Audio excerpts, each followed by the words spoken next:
Días, buenas tardes y buenas noches. El siguiente audio, video es sobre un resumen de una tesis que realicé en el 2019. Se titula El intérprete emancipado. Fue dirigido por la maestra Diana Bernstein del doctorado en artes y los maestros Mario Vargas y Perla de la licenciatura en artes escénicas de danza contemporánea en la Unison. Bueno, a esta tesis la llamamos El intérprete emancipado y para este video lo subtitulé como Conceptualizando una práctica de danza. Ah, Dicha tesis nace específicamente de la lectura de Jacques Rancière, El maestro ignorante y El espectador emancipado, que más adelante voy a explicar. Bueno, como antecedentes vamos a hablar un poquito sobre lo que es el maestro ignorante según Rancière. Rancière nos habla de un maestro que es muy inteligente y que es el maestro explicador, el maestro tradicional. Él, con la mejor intención de que el alumno salga adelante, pues le enseña, le explica todo y a la hora del examen espera que este alumno vomite toda esa información y la reproduzca exactamente igual como él la llegó a mencionar. ¿Cuál es el poder de este maestro explicador? Pues que él se encuentra en una torre de marfil de la gran inteligencia, de la intelectualidad, mientras que el alumno ignorante, necesitado de este conocimiento, de este saber, pues está ahí regado en la base, ¿no? Y lo que tiene que hacer es ir subiendo esta torre de marfil peldaño a peldaño, repitiendo exactamente lo que el maestro le enseña. El proceso que el maestro le enseña, ese es, ¿no?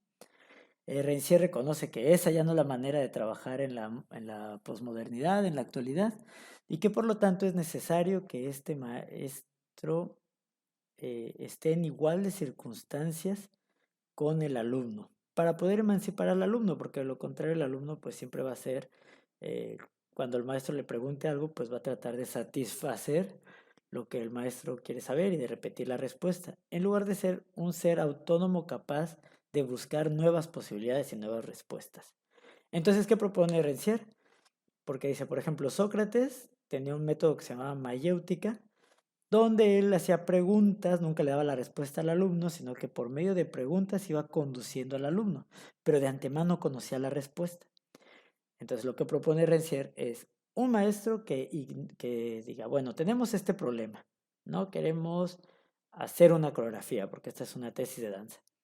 No sé cómo la vamos a hacer, pero entre los alumnos y yo, el maestro, vamos a descubrir la manera de llegar a este objetivo, que es hacer una coreografía.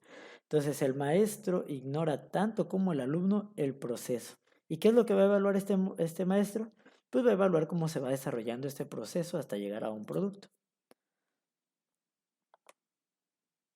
Entonces, alumno y maestro ignoran lo que van a descubrir, o bueno, el proceso que van a ir descubriendo hasta lograr resolver el problema que se planteó.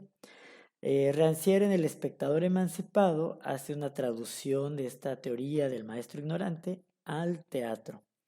Entonces tenemos, por un lado, el teatro tradicional, realista, digamos, donde se muestra un fragmento de la realidad para, no sé, digamos, que quiero hacer una obra de teatro sobre los desaparecidos en Ayotzinapa. Entonces hago una representación sobre cómo me imagino que sus familias sufren la ausencia en una cena cotidiana y el público pues está en esa cuarta pared observando cómo se lleva a cabo la escena, esa convivencia familiar después de la desaparición de un ser querido y se va a su casa con el mensaje político que le haya querido enviar, que haya querido expresar, tanto el director como el productor como el actor, ¿no? Eso sería un teatro tradicional donde los artistas, eh, por medio del teatro, adoctrinan, educan a al espectador, ¿no?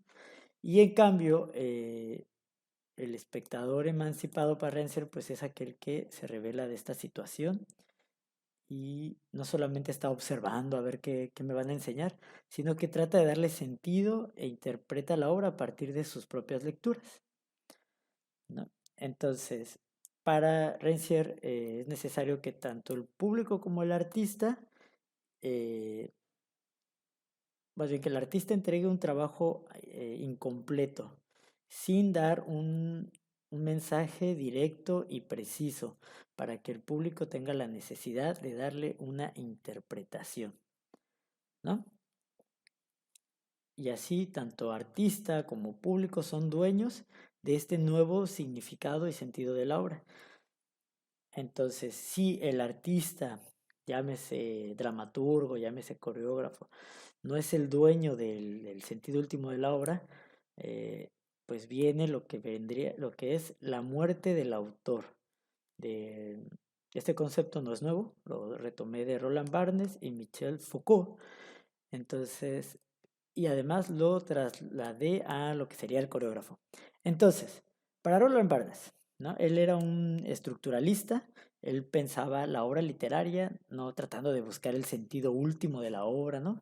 El significado filosófico, espiritual, sino que él trataba de analizar desde la estructura cómo estaban compuestos los cuentos y las narraciones, es decir, el antagonista, el protagonista, inicio, desarrollo, final, todas esas estructuras. Y dice, dentro de todas esas estructuras, cada elemento, por ejemplo, el protagonista, pues es el que es de quien trata la historia, el antagonista es el que se opone al protagonista, todos tienen una función específica que cumplir ahí. ¿Y el autor? ¿Cuál será su función? Entonces, Roland Barthes nos habla sobre, dice, un texto está formado por escrituras múltiples, procedentes de varias culturas. Unas con otras establecen un diálogo, una parodia, un cuestionamiento, pero existe un lugar en el que se recoge toda esa multiplicidad y ese lugar no es el autor, como hasta hoy se ha dicho, o sea, el autor no es el dueño de la obra en sí, sino el lector. El nacimiento del lector se paga con la muerte del autor. Es decir, si afortunadamente una obra trasciende el tiempo y el espacio y es leída en diferentes culturas, en cada lectura se va a crear un nuevo sentido, ¿no? Y ese sentido pues escapa del que le haya querido dar el autor. Michel Foucault dice, casi casi respondiéndole a Barnes, ¿cómo me dejas al autor sin ninguna utilidad? Entonces él encuentra varias funciones que puede tener el autor, pero la que a mí me interesa es la de fundadores del discurso, y lo explica así. La particular de estos autores es que no son solamente los autores de sus obras, de sus libros, produjeron algo más, la posibilidad y la regla de formación de otros textos, es decir, el texto que se genera en cada nueva lectura. Entonces ya tenemos la muerte del autor, que en nuestro caso sería la muerte del coreógrafo. Es decir, si tú vas a ver una obra de danza contemporánea, el sentido de la obra no radica en lo que te diga el coreógrafo en su panfletito, en su tríptico, ¿no? Radica en lo que tú interpretas con tus experiencias como público espectador. Entonces, Artaud tiene un texto que se llama, o bueno, una teoría sobre el teatro de la crueldad, y él habla sobre la muerte del texto dramático. Y yo trasladé esa muerte del texto dramático a la muerte del coreógrafo. Entonces, Artaud propone un lenguaje sustentado por el gesto y la acción que solo puede existir en la puesta en escena.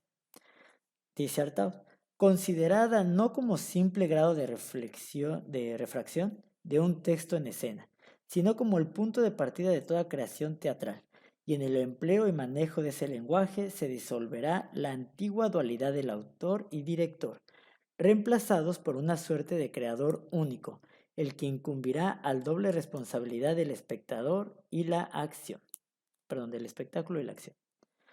Lo que interpretamos de Artaud es que el teatro no solo debe ser una representación de lo que está escrito en un guión teatral, sino que la médula siempre va a ser las acciones. Entonces, traducido en la danza, no sería solamente una cuestión de secuencias, de movimientos, de interpretar o imitar una historia, de representar una leyenda o una situación política, sino tendría que ser meramente la acción y los movimientos. Entonces, si trasladamos la teoría de Hortaud en una danza de acciones, el intérprete ya no traduciría la coreografía, sino que la accionaría. En lugar de pensar en representar un cisne, pensaría en las cualidades y calidades de ese movimiento, ya no en función de una coreografía, sino con el eje motor de satisfacer sus propias necesidades estéticas. Digamos que el coreógrafo le dijo, tírate al suelo, y el bailarín puede trabajar y pensar desde dónde me tiro, desde los pulmones, desde los órganos, desde la sangre, cuál va a ser mi motor de movimiento y por qué quiero explorar eso, ¿no? En ese sentido, el intérprete, el bailarín, está proponiendo a la coreografía y entonces se emancipa tanto del coreógrafo como de la coreografía. ¿Por qué? Porque tiene capacidad de decidir autónomamente qué va a hacer y cómo lo va a hacer. Entonces ya tenemos la muerte del autor o del coreógrafo, la muerte de la coreografía, seguiría la muerte del público, que ya más o menos se platicó en El espectador emancipado de Rencier. Él dice, Rencier, lo que hay que perseguir es un teatro sin espectadores, un teatro donde los espectadores no serán más espectadores, donde aprenderán cosas en vez de ser capturados por imágenes y convertirse en partícipes activos en un performance colectivo en vez de ser pasivos visores. Este público que participa y que es activo me recuerda a las teorías de Mikhail Bakhtin de lo carnavalesco, cual se funda en las festividades del carnaval, donde la gente salía a bailar y no tenían un objetivo principal, simplemente era divertirse y antecedía la cuaresma, que es el periodo donde la gente trata de purificar sus pecados, ¿no? Tiene como 40 días para reflexionar y ponerse bien con Dios. Pero antes estaba el carnaval donde hacían un reverendo fiesta popular donde no había reglas. Entonces, Bakhtin nos dice, el carnaval ignora toda distinción entre actores y espectadores. También ignora la escena, incluso en su forma embrionaria. Los espectadores no asisten al carnaval, sino que lo viven, ya que el carnaval está hecho para todo el pueblo. En el curso de la fiesta solo puede vivirse de acuerdo a sus leyes, es decir, de acuerdo a las leyes de la libertad. Cada quien hacía lo que se le daba la gana. Y de esta cuestión donde no hay reglas, donde no hay principio ni fin, no le iban a decir, los pobres salen por la izquierda, los ricos por la derecha, no, todo el mundo se mezclaba en la fiestota, ¿no? Entonces de aquí surge una categoría estética para Bakhtin, que es lo grotesco, y nos dice así.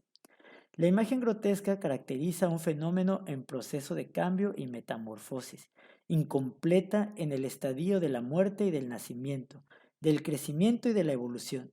La actitud respecto al tiempo y la evolución es un rasgo constitutivo o determinante. Indispensable de la imagen grotesca, el otro rasgo indispensable que deriva del primero es su ambivalencia, los dos polos del cambio, el nuevo y el antiguo, lo que muere y lo que nace. El comienzo y el fin de la metamorfosis son expresados o esbozados en una u otra forma. Es decir, lo grotesco es lo que está incompleto, inacabado y que por lo tanto todo el tiempo se está transformando. ¿Y qué tipo de espectáculo proponían Artaud y proponía Rancière? Este espectáculo incompleto, inacabado, en constante transformación para que el público le pudiera dar sentido. Entonces, creo yo que sí o sí el intérprete emancipado participará de la danza contemporánea con un objetivo grotesco, ¿no? De mostrar algo incompleto, inacabado y en constante proceso. Incluso se presentan luego obras que son, que dicen, está obra en proceso, ¿no? Y nunca vemos el final. Entonces, otro teórico del arte, Arthur Danto, intentando hacer una historia del arte, intentando encontrarle sentido al arte contemporáneo, la compara con una novela alemana llamada Bildungs, un estilo de novela, ¿no? Los Bildungsroman, cuyo protagonista desarrolla una aventura de autodescubrimiento. Este conocimiento parte de la base de comprender su propio pasado y no negarse o rebelarse ante esos dogmas antiguos, sino aceptarlo como parte de su historia. El paradigma de lo contemporáneo es el collage, cuyos elementos tienen orígenes distintos y los agrupa en una realidad ajena, lo que genera nuevos sentidos y realidades. Es decir, el arte contemporáneo eh, no niega el pasado, o sea, no negamos las danzas barrocas ni el romanticismo. Al contrario, tomamos esos elementos y los mezclamos en una nueva realidad. Y esta realidad muchas veces resulta inconclusa, en proceso, grotesca, ¿no? Y eso genera lo que es actualmente el arte contemporáneo en general. Es decir, un arte que retoma varios elementos y los constituye en una nueva realidad. Pero para poder hacer eso tiene que ser metaconsciente, ¿no? O sea, ser metacognitivo. Eh, Preguntarse a sí mismo, el arte contemporáneo lo que hace es que se pregunta a sí mismo y dice, bueno, vamos a romper el metarrelato de que la danza tiene que ser bella, hermosa, tiene que tener música, faldas, escenografías. Y entonces si vas a romper con todo eso, ¿qué te queda? ¿Qué es la danza? Y entonces empiezas en este proceso metacognitivo donde te empiezas a preguntar a ti mismo, ¿qué soy? Descubres poco a poco elementos constitutivos, estructurales. Entonces, Sally Baines, una de las más importantes críticas de danza contemporánea, menciona que la danza debe tener los siguientes elementos: referencias históricas, usos nuevos en cuanto al tiempo, el espacio y el cuerpo, y debe de autocuestionarse y preguntarse constantemente qué es la danza. Y como ejemplo tenemos a Yvonne Reiner con su manifiesto del no, el cual vamos a leer. No al espectáculo, no al virtuosismo, no a la transformación, a la magia y al hacer creer, no al glamour y a la trascendencia de la imagen de la estrella, no al heroico, no al antihéroe, no al imaginario basura, no a la implicación del intérprete o del espectador, no al estilo, no al amaneramiento, no a la seducción del espectador por las artimañas del intérprete, no a la excentricidad, no a conmover o ser conmovido. Entonces resulta que son paradigmas que se han estado haciendo en la danza y en el espectáculo todo el tiempo. Tenemos héroes como Giselle, Romeo, el príncipe Siegfried, no sé, ¿no? Eh, Tenemos estas grandes estrellas glamurosas que casi casi son, bueno, le estamos muy agradecidos, por ejemplo, a Graham, a Humphrey, que los tenemos en un ideario de genios creadores, el virtuosismo del ballet o de la danza contemporánea, que también se avienta unas machincuepas y acrobacias increíbles que resultan espectaculares. Entonces, si a todo esto no, ¿qué nos queda? ¿Qué es la danza? Entonces, si vamos descubriendo los elementos compositivos de la danza, como por ejemplo el movimiento, las cualidades, pues todo puede ser danza, incluso una pelota. Si la danza es movimiento, podría incluso ser una pelota atravesando el escenario o cayendo por las escaleras para no usar un escenario tradicional. Entonces, con esta metacognición de pensar cuáles son los elementos constitutivos de la danza, pues nos generamos una amplia libertad, ¿no? Para ser intérpretes emancipados, liberados de la subordinación al coreógrafo, a la coreografía, al público, incluso a la conceptualización de danza. Entonces, de aquí a mí me surgieron prácticas emancipadoras, o sea, acciones que podemos hacer para llegar a emanciparnos. Primero es conocerse a sí mismo, saber cuáles son nuestros propios gustos, escoger nuestros objetivos y el medio para lograrlos, subordinarnos, eh, escogiendo la subordinación específica o sustentar la autonomía. Ser un autor fundador del discurso, ignorar el resultado por estar en constante proceso y respetar sobre todo la interpretación del público, no querer imponer una lectura a nuestras obras. Estas prácticas emancipadoras me generaron una definición de intérprete emancipado, el cual sería el siguiente.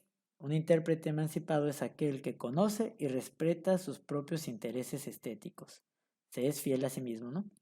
Conoce el bagaje cultural histórico del arte, lo que le permite plantearse un objetivo y retomar mecanismos para lograr el desarrollo de su técnica. Porque muchas veces nos creemos originales cuando ya es algo que ya se hizo o imitamos algo sin saber de dónde viene, ¿no? Eso nos limita nuestra capacidad de decidir. El intérprete se empodera en la relación de la producción escénica con el fin de contribuir creativamente y no solo ser un instrumento. Sin embargo, acepta la subordinación a la mirada externa con la finalidad de guiarse sobre aquello que proyecta. Porque por muy autónomos que seamos, siempre se requiere de un trabajo en equipo y de una mirada crítica que nos diga no estás expresando ni no estás logrando tus objetivos. Es consciente, el intérprete emancipado es consciente de la multiplicidad de sentidos. No solamente va a ser el sentido de la obra que él dé, sino el sentido que quiera el coreógrafo, que quieran los intérpretes o que le dé el público. Y reconocer que todas esas interpretaciones pueden convivir, ¿no? Recorre el camino de la ignorancia en lugar de detenerse en la zona de confort de lo ya conocido. Y entonces recorre como digo, el camino de la ignorancia. Estar en constante proceso y aceptar los resultados. Bueno, eso es la definición de intérprete emancipado en la que concluimos nuestra tesis. Espero no haberte aburrido y muchas gracias por escucharte.